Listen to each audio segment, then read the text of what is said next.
আসসালামু আলাইকুম রহমতুল্লাহ। সবাই কেমন আছো? আশা করছি সবাই ভালো আছো। অনেকে অলরেডি ফেড আপ। আমি 24 তারিখে মনে একটা ভিডিও আপলোড, 24 না 23 তারিখ মনে একটা ভিডিও আপলোড দিয়ে বলেছিলাম যে কি 28 তারিখ থেকে আবার ভিডিও দেওয়া শুরু করবো ইনশাল্লাহ। আজকে অলরেডি 30 তারিখ শেষ হয়ে গেলে এখন 1 তারিখ হয়ে গেছে। মানে বলতেছে আপনি কেন ভিডিও দিচ্ছেন না, আপনি 28 তারিখ ভিডিও দিবেন বলছেন, আর কোথায় ভিডিও? এই প্রশ্নের উত্তর দিতে দিতে হচ্ছে হলো কি, মানে আমি একটু বিব্রত।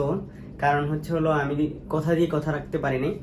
যাই হোক, বিভিন্ন কারণে ব্যস্ততার জন্য দিতে পারিনি। আজকে থেকে আবার দেওয়া শুরু করতেছি, ইনশাল্লাহ চলবে এভাবে, ঠিক আছে? আর আলহামদুলিল্লাহ আল্লাহর রহমতে আমার প্রজেক্ট ডিফেন্স শেষ হয়ে গিয়েছে। এটার কারণে এখন একটু সময় বেশি পাবো ইনশাল্লাহ। তো চেষ্টা করবো আমি কি তোমাদেরকে কিছু হেল্প করার। তো আজকে যেই ম্যাথগুলো নিব সেটা হচ্ছে বেসিক্যালি গতিবিদ্যা। কিসের? গতিবিদ্যা এই ম্যাথগুলা দুইটা বা তিনটা ম্যাথ আমি করানোর চেষ্টা করব। তিনটা বা দুইটা যেই কয়টাই করাতে পারি, একটু সময় বেশি লাগে, আমি এক্সপ্লেইন একটু বেশি করি। যারা হচ্ছে হলো কি একটু শার্প মেন্টালিটির, তারা একটু কি করবা, প্রশ্ন দেখবা, তারপর সেটাকে নিজে ট্রাই করবা সলভ করার। দেন হচ্ছে হলো কি কোনো জায়গায় আটকালে সেইটা জায়গাটুকু টেনে দেখে নিতে পারো। মানে আমি তো চাইবো যে আমার ভিডিও তুমি দেখো, কিন্তু কথা হচ্ছে তোমার মূল্যবান সময় একটা ব্যাপার স্যাপার। তো তোমার যদি মনে হয় যে না, আমি এখানে এই পুরো ভিডিও মানে দুইটা অঙ্কের জন্য আমি 40 মিনিটের ভিডিও দেখে আমার সময় নষ্ট করার দরকার নেই, আমি দুইটা ভিডিও টেনে টেনে দেখে যদি আমি 15 মিনিটে হয়ে যায়, okay that's fine, you can do it. মানে এটা তোমার পূর্ণ হক রয়েছে। আমার ইউটিউবের ক্লাস সম্পূর্ণ ফ্রি। আমার প্রাইভেট কোর্স যেগুলো আছে সেগুলো হচ্ছে পেইড। সেখানে স্টুডেন্টকে সব ক্লাস করতে হয়, টাইম টু টাইম কি করতে হয়, লাইভ ক্লাসে অ্যাটেন্ড করতে হয়। বাট আলটিমেটলি যখন তুমি কি ফ্রি ক্লাস করছো কোথাও, স্বাভাবিক তোমার যতটুকু দরকার ততটুকুই তো করবা, তাই না? তো আজকে যে গতিবিদ্যার ম্যাথগুলো নিব, সেই ম্যাথগুলো হচ্ছে হলো কি খুবই ইন্টারেস্টিং ম্যাথ। প্রশ্ন দেখে মনে হবে খুবই সোজা, আগে সলভ করছো, অনেকে করেছো হয়তো, কিন্তু কথা হচ্ছে অনেকের অজানা থাকতে পারে। দেখে খুব সোজা মনে হলো, অতটা সোজা মনে হয়নি আমার কাছে। মনে হয় সিম্পলের ভিতর গর্জিয়াস যাকে বলে আর কি, ওরকম কোয়েশ্চেন নিয়েছি। দেখো, 100 গ্রাম ভরের একটি বস্তুকে 49 মিটার পার সেকেন্ড বেগে খাড়া উপরের দিকে নিক্ষেপ করছে। দেখো এখানে ধরো একটা বস্তু আছে, এটা হচ্ছে কত গ্রাম? 100 গ্রাম। একে খাড়া উপরের দিকে আমি নিক্ষেপ করলাম, ঠিক আছে? কত বেগে বলো তো? ওর বেগটা হচ্ছে হলো কত?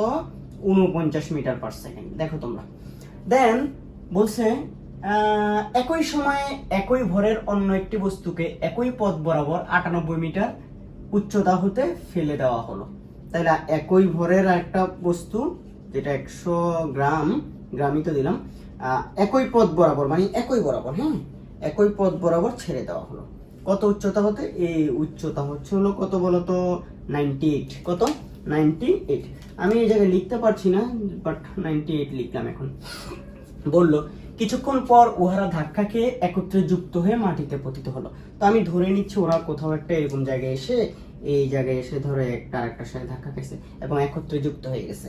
এই জায়গায় এসে কি এরা মিলিত হয়ে গেছে, ধরো এরকম, এটা কি হয়ে গেছে? মিলিত হয়ে গেছে। তাহলে এই জায়গায় মিলিত হয়ে এবার এরা কিছুক্ষণ পর নিচেতে পড়ে গেছে। এবার বলছে উহারা ভূমি হতে কত উচ্চতায় পরস্পর ধাক্কা খেয়েছিল, অর্থাৎ এইটুকু উচ্চতা তোমাকে বের করতে হবে। দেন বলেছে এইটুকু, এই অঙ্কটা আমি আমাদের ইন্টারমিডিয়েট লেভেলে বিভিন্ন বইয়ে দেখেছিলাম, এইটা নিয়ে কোনো সমস্যা নাই, এইটুকু একদম সব স্টুডেন্টের পারা উচিত। এরপরেই যে এইটুকু প্রশ্ন এক্সট্রা, এই প্রশ্নটুকুই হচ্ছে হলো এখানকার আমার মেইন কনসেপ্ট। আমি এই কোশ্চেনটা সিলেক্ট করার মূল কারণ হচ্ছে এটা, ঠিক আছে? কেউ মনে করতে পারো যে এত সিম্পল কোশ্চেন আপনি কেন করাচ্ছেন, ওই যে বললাম এতটুকু, এইটুকুর জন্য। তো এখানে দেখো বলছে উহাদের উড্ডয়নকাল কত। উড্ডয়নকাল কত মানে ওকে ছেড়ে দিলে একদম প্রথমে তো এখানে ধাক্কা খাবে, ধাক্কা করবে, একবার ভূমিতে চলে আসতে কত সময় লাগে, অথবা এই বস্তুটা উপরে উঠে ধাক্কা খাইছে আবার ধাক্কা খেয়ে ভূমিতে চলে আসতে কত সময় লাগছে। যে কোনো একটা, যেহেতু দুটোটা একই সময়ে, এটা যেই সময় নিক্ষেপ করছে উপরের দিকে, এই সময় এটা ছেড়ে দিছি, তাহলে দুইজন আবার মিলিত হয়ে একসাথে ভূমিতে পড়ছে, তার মানে উভয়ে একই সময় ধরে কিন্তু কি ভূমি হতে উপরে ছিল। যে কোনো একটার সময় বের করতে হবে যে সে কত সময় ধরে ভূমি হতে উচ্চতায় ছিল, অর্থাৎ এই বস্তুটা ভূমিতে নেমে আসতে কত সময় লাগছে, বা এই বস্তুটা ভূমি হতে গিয়ে আবার ভূমিতে ফেরত আসতে কত সময় লাগছে, একই কনসেপ্ট। এবার শোনো, এই কনসেপ্টটুকু তোমাকে আগে তো এই এইচ বের করে নিতে হবে। আবার এইচ বের করলেই হবে না, আগে বের করতে হবে দেখো ওরা সংঘর্ষে যুক্ত হওয়ার আগে কত সময় লাগছে, বা কত সময় ধরে উপরে বস্তুটা পড়ছে এই বরাবর, মানে সংঘর্ষ হওয়ার পূর্ব পর্যন্ত, অথবা এই বস্তুটা কত সময় ধরে উপরে উঠছে, আগে আমাদের এই সময়টা বের করে নিতে হবে। এই সময়টা যদি বের করে নিতে পারো তুমি, তাহলে পরবর্তী অঙ্কটুকু কি, এরপর আবার মিলিত হওয়ার পর ভূমিতে পড়তে কত সময় লাগছে, টোটাল দুইটা সময় যোগ করতে হবে। কিন্তু দেখো তুমি বলবো কেন যোগ করতে হবে, মনে প্রশ্ন আসতে পারে না। দেখো প্রথমে এই বস্তুটা তো কি এতটুকু নেমে এসে সংঘর্ষ হয়েছে, তাহলে এতটুকু সংঘর্ষ হওয়া পর্যন্ত একটা সময় লাগছে, তারপর সংঘর্ষ হয়ে একত্রে যুক্ত হয়ে গেছে, তখন কিন্তু বস্তুটা আর আলাদা নাই, একত্র হয়ে গেছে। এখন ওই একত্রিত বস্তুটা হইতে নর্মাল এই বস্তুটা পড়তে যেভাবে সময় লাগতেছিল, দুইটা একত্রে পড়তে সেম টাইপের সময় লাগবে না, ভিন্ন ধরনের সময় লাগবে। কারণ তাদের কি, তুমি বলবা কেন সময় মুক্তভাবে পরন্ত বস্তুর ক্ষেত্রে সময় কি কম লাগার মানে একই লাগার কথা না, না একটু ভিন্ন আসবে এক্ষেত্রে। দেখো তখন যুক্ত হয়ে বস্তুটা ভূমিতে পড়তে কত সময় লাগছে ওইটা বের করতে হবে। তাইলে এখানে আসতে একটা সময় লাগছে, তারপর যুক্ত হয়ে এখানে পড়তে আরেকটা সময় লাগছে, তাহলে টোটাল দুইটা সময় যোগ করলেই আমি কি পাবো, ওভারঅল উড্ডয়নকাল পাবো। কথা বুঝতে পারছো? তো আমি এটা ধরে করতেছি, তুমি যদি বলো যে না আমি এটা চিন্তা করবো, ও উপরে উঠতে সংঘর্ষ হইতে কত সময় লাগছে, ওকে, তারপর মিলিত হয়ে আবার পড়তে কত সময় লাগছে, এই দুইটা। এই বস্তুটার ক্ষেত্রে হচ্ছে ওঠা এবং পড়া দুইটা, আর এটার ক্ষেত্রে হচ্ছে পুরা এখান থেকে একদম এই জায়গায় পড়ে যাওয়া। তার মধ্যে প্রত্যেকে দুইটা ধাপ অংশগ্রহণ করতেছে। একটা হচ্ছে প্রথমে সে উঠতেছে একা, কিন্তু সংঘর্ষের পর যুক্ত হয়ে পড়তেছে দোকা। আছে প্রথমে পড়তেছিল একা, এখানে যুক্ত হয়ে পড়তেছে দোকা, মানে দুইটা একত্রে যুক্ত হয়ে। তো আমাদের এই কাজগুলো করতে হবে। তাহলে সবার আগে চিন্তা করো তুমি, এখানে আমাদেরকে করতে হবে কি, দেখো এটাকে যদি এইচ ধরি, আমরা মনে করি আমার বলছে হচ্ছে কি ভূমি হতে কত উচ্চতায়, তো ধরে নিলাম ভূমি হতে এইচ উচ্চতায়, তাহলে এইটুকু কত বলো তো, এইটুকু কত হবে, 98 মাইনাস এইচ, ঠিক না? সিম্পল। তো আমরা প্রথম বস্তুর জন্য এই দেখো এটার ক্ষেত্রে যদি আমরা সূত্র অ্যাপ্লাই করি, বা এটার ক্ষেত্রে যদি সূত্র অ্যাপ্লাই করি, এই বস্তুটা এতটুকু উঠছে এইচ, তাহলে দেখো তো নিক্ষিপ্ত বস্তুর ক্ষেত্রে এটাকে আমরা m1 দিচ্ছি, এটাকে m2 দিচ্ছি, তাহলে হবে কি এটাকে প্রথম বস্তু বলতে পারবো আমরা, এটা দ্বিতীয় বস্তু। তাহলে বলো তো আমরা সমাধানটা এখানে করছি, একটু পর বোর্ডটা মুছে ফেলবো। দেখো প্রথম বস্তুর ক্ষেত্রে কি, প্রথম বস্তুর ক্ষেত্রে বা হচ্ছে এখনই আমি বোর্ডটা কি মুছে ফেলি, তাইলে আমাদের কি, তোমরা প্রশ্ন অলরেডি তুলে ফেলছো আশা করি, বা হচ্ছে পজ করে তুলে নাও, তাইলেই হবে। একটু দেখো এবার যদি আমি চিন্তা করি, আমি এখান থেকে করা শুরু করি। প্রথম বস্তুর ক্ষেত্রে কি হবে বলতো, প্রথম বস্তু এটা এই উচ্চতা উঠছে, এই উচ্চতায় উঠতে কত হবে বলতো, v0t, যেহেতু উপরের দিকে উঠতেছে আর জি নিচে দিয়ে কাজ করতেছে, এই জন্য হচ্ছে নিক্ষিপ্ত বস্তুর ক্ষেত্রে হাফ জি টি স্কয়ার আমরা এটা ইউজ করব। দেন এটা যদি ইউজ করি, এটার মানগুলো আমরা বসাতে পারি। এটা হচ্ছে 49টি আর হচ্ছে হলো মাইনাস হাফ টি। এটা কোনটা বলো তো, সংঘর্ষ হওয়া পর্যন্ত। আমরা এখন সংঘর্ষ হওয়া পর্যন্ত নিয়ে আগে কাজ করব। সংঘর্ষ হইতে কত সময় লাগছে ওটা বের করে নিব, তারপর সংঘর্ষ কত উচ্চতায় হয়েছে সেটা বের করে নিব। দেন সংঘর্ষের পর মিলিত হয়ে নিচে পড়তে কত সময় লাগছে ওইটার দিকে যাব। তাহলে এই টাইমটুকু হচ্ছে হলো সংঘর্ষ হইতে কত সময় লাগছে। তো সংঘর্ষ এই উচ্চতায় হয়েছে এবং এই উচ্চতায় বস্তুটা উঠতে এত লাগছে। দেখি এটা হচ্ছে 9.8। হ্যাঁ, যেহেতু মানটা দেওয়া নাই, ম্যাক্সিমাম কোশ্চেন আমি দেখলাম এটির একটাই ব্যাপার, সেটা হচ্ছে ধরে নিতে বলে। কি করতে বলে? ধরে নিতে বলে হচ্ছে 10, কিন্তু এক্ষেত্রে এই প্রশ্নে কিছু বলে না, এই জন্য আমরা 9.8 এটাই ধরবো। দেখো টি স্কয়ার, কেউ 10 দিয়ে করলেও আনসার আসবে, কোনো সমস্যা নেই। তো এটা হচ্ছে হলো যদি ধরি এটা হচ্ছে আসতেছে, সুতরাং এইচ ইকুয়াল টু আসতেছে হচ্ছে হলো 49টি মাইনাস হচ্ছে 4.9 টি স্কয়ার। ওকে, এটাকে এক নম্বর সমীকরণ দিতেই পারি। দ্বিতীয় বস্তুর ক্ষেত্রে ও নেমে আসছে, তাহলে দ্বিতীয় বস্তুর ক্ষেত্রে ও কতটুকু নেমে আসছে, এটা নেমে আসছে। 98 মাইনাস এইচ ইকুয়াল টু হচ্ছে হলো v0t plus half GT square. Plus কেন বলো তো, কারণ হচ্ছে উপর থেকে পড়তেছে, তাহলে এটা তো জিরো, কারণ ও আদি মুক্ত অবস্থা থেকে পড়তেছে, তাহলে এটা হচ্ছে কত, এটা হচ্ছে 4.9 টি স্কয়ার। তাহলে সুতরাং দাঁড়াচ্ছে হলো কি 98 minus H equal to 4.9 T square. এটাকে 2 দিতে পারি। এখন দেখো তো 2 থেকে এই যে 4.9 টি স্কয়ার মানটা এখানে বসাই দাও তো, তাহলে 2 হতে 1 নং এ মান বসাই। আমি বাচ্চাদের মতো করতেছি, যারা একটু কি ফার্স্ট তারা টেনে দেখে ফেলবা, আর যারা হচ্ছে আমার মতো একদম কি গর্ধব টাইপের তারা হচ্ছে কি বুঝে সুন্দর করে করবা। আমি এই জায়গা থেকে এখন এই জায়গায় মানটা বসাই দেবো এটা। তাহলে সুতরাং এইচ ইকুয়াল টু হবে এখানে দেখো 49টি মাইনাস এই যে এটা বসাবো 98 মাইনাস এইটার মানটা দেখো, এইটার মান হচ্ছে এটা পুরোটা, তাহলে এটা এই জায়গায় বসাই দিচ্ছি কত এইচ। তাহলে বা দেখো এইচ ইকুয়াল টু হচ্ছে হলো 49টি মাইনাস হচ্ছে 98 প্লাস হচ্ছে এইচ, এটা এইচ এই পাশে আসলে মাইনাস হয়ে যাবে, এইচ চলে যাবে। দেন আমি দেখতে পাচ্ছি হলো 49 টি ইকুয়াল টু থাকতেছে হচ্ছে 98, সুতরাং টি ইকুয়াল টু থাকতেছে হচ্ছে কত 2 second. Simple, very very simple.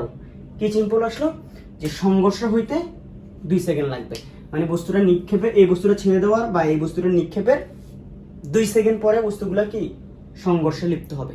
আমার তো কত সেকেন্ড পরে সংঘর্ষে লিপ্ত হবে এটা মেইন উদ্দেশ্য না, উদ্দেশ্য হচ্ছে হলো কত উচ্চতায় হবে এবং মোট উড্ডয়নকাল কত। তো মোট উড্ডয়নকালের জন্য কিন্তু এইটিটা লাগবে, কারণ হচ্ছে সংঘর্ষে আসতে কত সময় লাগছে, তারপর সংঘর্ষ হয়ে একত্রে পড়তে কত লাগছে, এই দুইটা যোগ করলে কিন্তু মোট সময় পাবো। আর হচ্ছে হলো কি এখন কত উচ্চতায় এইচ বের করার জন্য তুমি অনেকভাবে করতে পারো। তুমি বলবে এইচ এর সমীকরণ একটা ডিরেক্ট আছে, তো এই যে এই জায়গায় যদি তুমি এইচ এর সমীকরণ বসিয়ে দাও তাহলে দেখো তো, সুতরাং এইচ ইকুয়াল টু কত 49 ইন্টু টি কত 2, তারপর এটা মাইনাস 4.9 ইন্টু কত টি, টি কত বলো তো 2 স্কোয়ার, তাহলে আমি এটা পাচ্ছি 98 মাইনাস এটা কত আসে 4 হচ্ছে হলো, একটু আমি ক্যালকুলেটরে যদি করি 4 ইন্টু হচ্ছে হলো 4.9 কত আসতেছে 19.6, তাইলে 19.6 আর এক দিচ্ছে 98, তাহলে 78.4, এটা ছিল 19.6 আসতেছে, হ্যাঁ এটা 78.4। এই তো সিম্পল। তাহলে আমাদের প্রথম প্রশ্নের উত্তরটা কিন্তু শেষ হয়ে গেল। কি হয়ে গেল যে ভূমি হতে কত উচ্চতায় তারা সংঘর্ষে লিপ্ত হয়েছে, এতটুকু শেষ।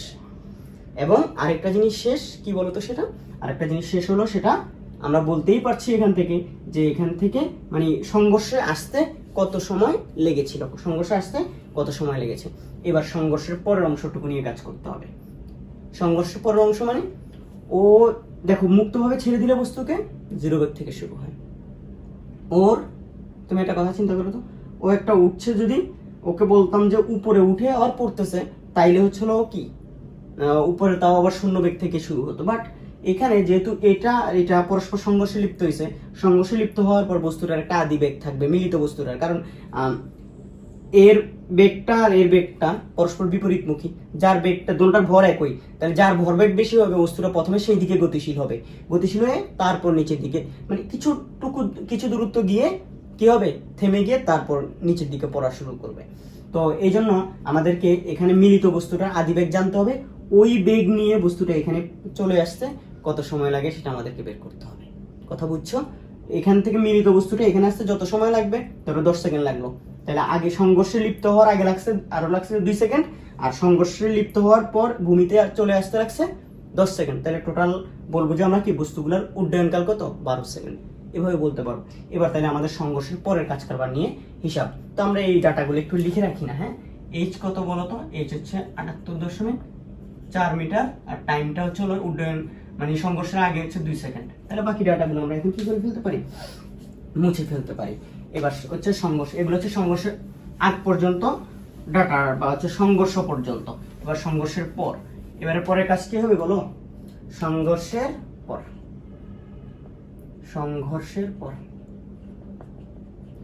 আসো সংঘর্ষের পর এর মিলিত বেগ বের করতে হবে। তো মিলিত বেগ বের কিভাবে করবো আমরা বলো তো, মিলিত বেগ বের করতে হবে, মিলিত সংঘর্ষ, একটা বস্তু নিচে দিক থেকে গেছে, একটা বস্তু দিক থেকে আসছে, সংঘর্ষ হয়েছে, সংঘর্ষ হওয়ার পর কি মিলিত হয়ে একদিকে গেছে, তার মানে কি আমাদের নিউটন বলবিদ্যার যে গাড়ি বা স্থির বস্তুর সাথে ধাক্কা সংঘর্ষ, সেই কনসেপ্ট ইউজ করতে হবে এবং ভরবেগের সংরক্ষণশীলতা নীতি অ্যাপ্লাই করতে হবে। তাহলে আমরা জানি ভরবেগের সংরক্ষণশীলতা নীতিটা কি বলতো, m1 u1 plus m2 u2, যেহেতু মিলিত হয়ে যাচ্ছে তাহলে আমাদের সূত্রটা দাঁড়াবে m1 প্লাস m2 এই v, মিলিত বস্তুটার বেগ হচ্ছে এটা।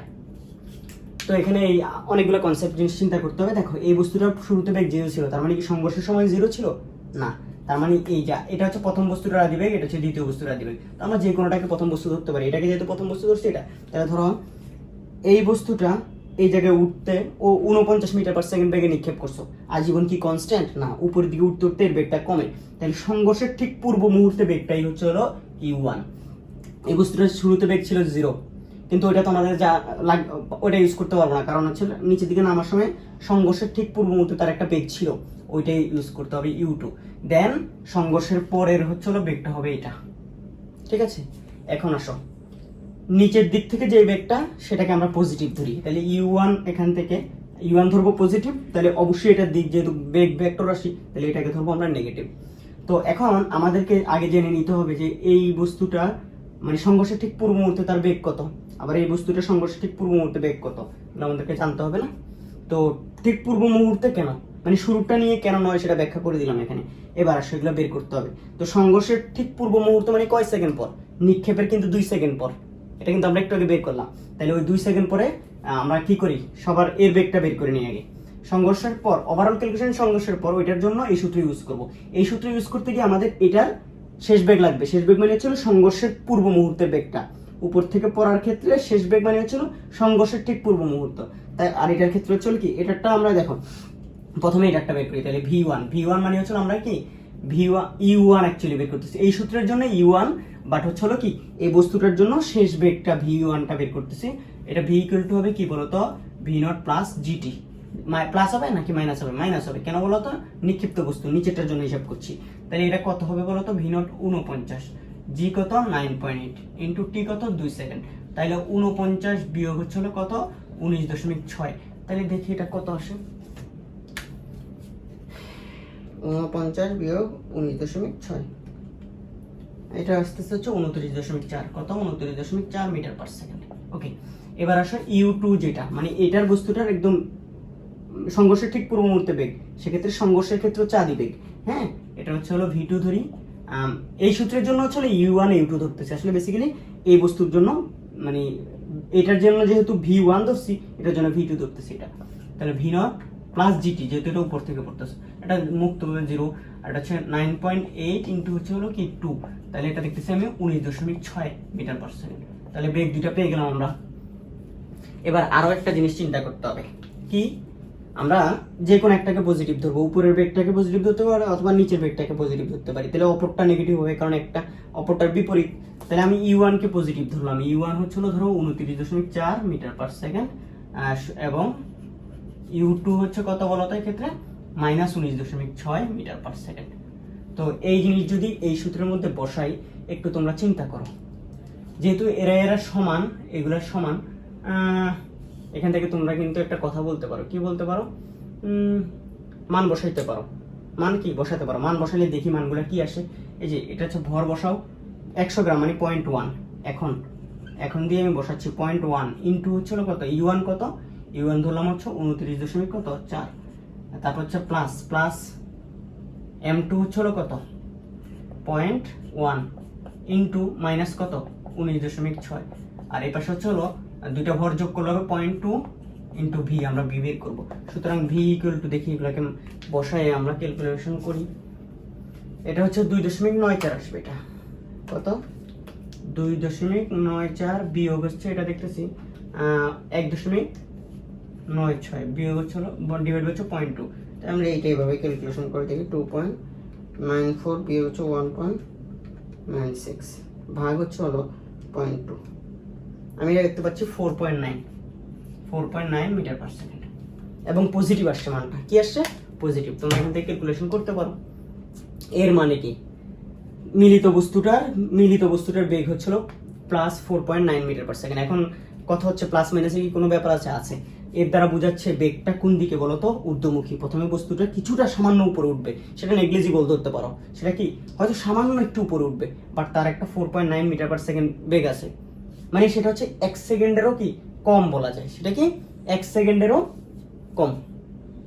তো এবার চিন্তা করো 1 সেকেন্ডেরও কম, এই সময়ে হচ্ছে আধা সেকেন্ড বেসিক্যালি উপরের দিকে আধা সেকেন্ড উঠবে। তুমি বলবা কেমনে এই জিনিসটা আপনি বুঝলেন? এই যে 4.9 মিটার পার সেকেন্ড অ্যাকচুয়ালি কি তার হচ্ছে কি আদি বেগ, এটা দিয়েছে, এটা এই পরিমাণ বেগ কিন্তু তার থাকবে। তারপর মানে এটা যেহেতু পজিটিভ আমরা পজিটিভ কোনটাকে ধরছি, দেখো u1 কে পজিটিভ ধরছি আর u2 কে নেগেটিভ ধরছি, তার আনসার পজিটিভ আসছে। তার মানে আসলে মিলিত বস্তুটার ঊর্ধ্বমুখী একটা বেগ ছিল, শুরুতে অল্প ছিল সামান্য, ওইটা দিয়ে ওইটার পর আবার এই বেগটা যখন ভেনিশ হয়ে গেছে উপরের দিকে, তারপর আস্তে নিচের দিকে পড়তেছে। তো এই জিনিসটা আমাদেরকে এখন চিন্তা করতে হবে যে আসলে বস্তুটা কি। তো এখানে প্রশ্নের মধ্যে একটা কথা ছিল, সেটা হচ্ছে বস্তুটা ধাক্কা খেয়ে উপরের দিকে যতটুকু উঠে বা মানে উপরের দিকে যদি উঠে সেটা হচ্ছে নেগলিজিবল, তার মানে এইটুকু জিনিস নেগলিজিবল, মানে এটা উপরের দিকে সামান্য যাবে, ওই সময়টুকু নেগলেক্ট করতে হবে। ঠিক আছে, তাহলে ওইটা যদি আমি নেগলেক্ট করি, তাহলে এখন চিন্তা করতে হবে আমাকে আদি বেগ হচ্ছে এত, বেগটার দিক হচ্ছে ঊর্ধ্বমুখী, এই বেগে বস্তুটা এখন নিচে নামবে, তাহলে নিচে নামতে কত সময় লাগে আমাকে এটা বের করতে হবে। তো এখন দেখি এটা কিভাবে বের করা যেতে পারে। আমি জাস্ট এইটুকু ভিটা জেনে নিলাম। তো ভিটা যদি জেনে নেই, তাহলে এখানে সবকিছু আরো এবার কাজটা সহজ হবে না? দেখো তুমি ভি এর দিক হচ্ছে কোন দিকে? উপরে। ভি এর দিক কোন দিকে? ভি হচ্ছে হলো 4.9 মিটার পার সেকেন্ড, ঊর্ধ্বমুখী, ঊর্ধ্বমুখী, ঊর্ধ্বমুখী। এবার আসো, এই মিলিত বস্তুটা কি হবে? ভূমিতে পড়তে হবে। তো ভূমিতে পড়তে হলে দেখো জিনিসটা একটু চিন্তা করো, বেগ হচ্ছে উপরের দিকে, তাহলে এইচ, এক্ষেত্রে এইচ ইকুয়াল টু হচ্ছে ভি নট টি, আমরা এটা জানি। যেহেতু বস্তুটা নিচের দিকে পড়বে, একটু কথা বুঝো, নিচের দিকে হাফ জিটি স্কয়ার। ঠিক আছে, তো এই জিনিসটা থেকে একটু আমাকে খেয়াল করতে হবে, অনেকগুলো জিনিস চিন্তা করতে হবে এখানে। যে কি তুমি কি চিন্তা করবো, অনেকে বলবো অনেক রকম। এটা দেখো, আমরা জানিয়েছি কি গতিবিদ্যা, তোমরা অনেকে যারা ম্যাথ করেছো তারা বলতে পারবা যে বেগ যেহেতু ঊর্ধ্বমুখী, তাইলে দেখো জি হচ্ছে হলো কি নিম্নমুখী, এবং এটা সরণটা হচ্ছে হলো কি নির্দিষ্ট উচ্চতা থেকে। সরণটাও হচ্ছে কি তোমার বস্তুটা এখান থেকে পড়বে, তো কিন্তু বস্তুটা আবার কোথায় এইভাবে নিচের দিকে আসবে, কিন্তু বস্তুটা নিচের দিকে আসবে। তাহলে যেই জায়গায় আছে সরণ তার ঋণাত্মক দিকে হচ্ছে, বস্তুটা ছিল এই জায়গায় সংঘর্ষ হয়েছে, এখন নিচের দিকে বস্তুটা পড়ে আসবে, তাহলে এইচ হচ্ছে ঋণাত্মক। তাহলে ঋণাত্মক মানে সরণ নিচের দিকে যেই জায়গায় আছে। তাহলে তোমার দেখো দুইটা জিনিস এখানে, যে কনসেপ্টটা তোমাকে মাথায় রাখতে হবে সেটা হচ্ছে হলো তুমি দিক চিন্তা করবা, এইচও নিচের দিকে, জিও নিচের দিকে, আর ভিটা হচ্ছে উপরের দিকে। তাহলে তুমি কোনগুলাকে, যে কোনো একটাকে তুমি ঋণাত্মক ধরো, অপরটাকে ধনাত্মক ধরো। তাহলে আমরা জি কে নিচের দিকে ধরতেছি, সূত্র জি পজিটিভ ধরতেছি, এইচও পজিটিভ ধরতে পারি, বা এটা নেগেটিভ এটাও নেগেটিভ ধরতে পারি, তাহলে ভি পজিটিভ ধরতে পারি। একটা ধরলেই হলো, মানে টোটাল কথা হচ্ছে এটা হচ্ছে উপরের দিকে, এই দুটো হচ্ছে নিচের দিকে। তুমি বলো নিচের দিকে কেমনে সরণ? এই দেখো না তুমি, এইচ এখান থেকে মিলিত হওয়ার পর বস্তুটা নিচের দিকে পড়ছে, আমাদের কিন্তু সরণ উপরের দিকে হয় নাই, সরণ কোন দিকে হয়েছে? নিচের দিকে হয়েছে। তো জিও তো নিচের দিকেই কাজ করে, তো এই যে কোনো এই দুইটাকে আমি পজিটিভ ধরতেছি, এটাকে নেগেটিভ ধরতেছি, তাহলে জিনিসটা দাঁড়াবে এরকম। বা এইচ ইকুয়াল টু, এইচ কত? এইচ ছিল হচ্ছে 78 কত বলো তো 4 মিটার, ওই যে উপরে বের করে রাখছি। তাহলে 78.4 মিটার ভি নট, এটা পজিটিভ ধরছি, এটা মাইনাস না, মাইনাস কত হবে বলো তো 4.9। টি কত? আমরা টি তো জানি না, টি তো বের করবো, সংঘর্ষের পর ভূমিতে আসতে কত সময় লাগছে। আর এদিকে হচ্ছে কি 9.8 ইন্টু টি স্কয়ার। এটা হচ্ছে দেখো, আমি সব এক পাশে নিয়ে আসবো, তারপর শূন্য করে দিব, কারণ এখান থেকে টি এর মান বের করতে হবে আমাকে। তো আমি দেখতে পাচ্ছি হচ্ছে হলো এখান থেকে এগুলো সব যদি পাঠাই দেই, এটা দেখো, এটা দিয়ে করলে 4.9 আসতেছে, তাহলে 4.9 টি স্কয়ার। তারপর হচ্ছে হলো এই পাশে আসলে হচ্ছে, বা হচ্ছে আমি যদি এই পাশে এটাকে ওই পাশে পাঠিয়ে দিই তাও হয় 4.9 টি স্কয়ার মাইনাস 4.9 টি মাইনাস, দেখি এটা প্লাস আছে তো, ওকে প্লাস, এটা মাইনাস, তারপর এটা হচ্ছে হলো অপর পাশে গেলে কি মাইনাস হবে, 78.4 মিটার। মিটার তো আর বসাবো না, 0। তারপর দেখি মাইনাস, দেখি ওকে, এটা হচ্ছে হলো কত আসে? টি স্কয়ার 4.9 দিয়ে ভাগ করে দিতে পারি, এখানে টি, এটা দেখি কত আসে। 4.9 দ্বারা ভাগ করলে 78.4 কে ভাগ হচ্ছে হলো 4.9, 16 আসছে, 16। এটা হচ্ছে হলো কত? 16 ইকুয়াল টু এটা 0। দেন এটাকে যদি তুমি কি এখান থেকে টি এর মান বের করো, সমীকরণ সমাধান করে, সেটা হচ্ছে হলো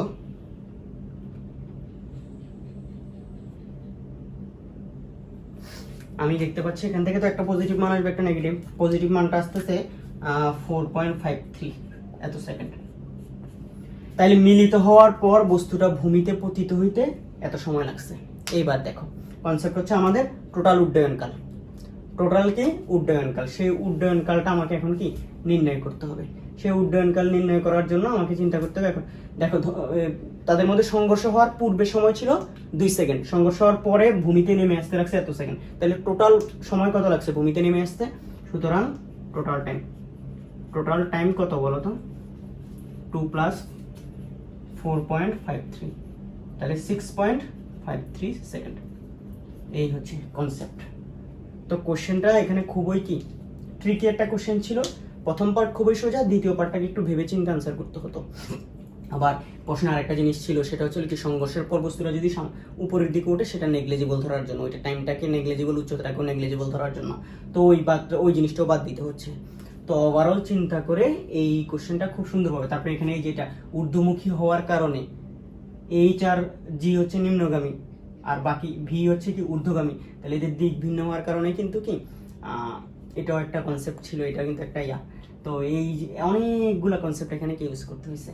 তো আমার মনে হয় তোমাদের জন্য এটা কি খুবই ফলপ্রসূ একটা কোশ্চেন হয়েছে, বা হচ্ছে তোমাদের চিন্তার ক্রাইটেরিয়াকে আরো ডেভেলপ করবে আমার ধারণা আর কি। আর তোমরা চেষ্টা করে দেখতে পারো যেটা এমনিতেই পারা যায় কিনা।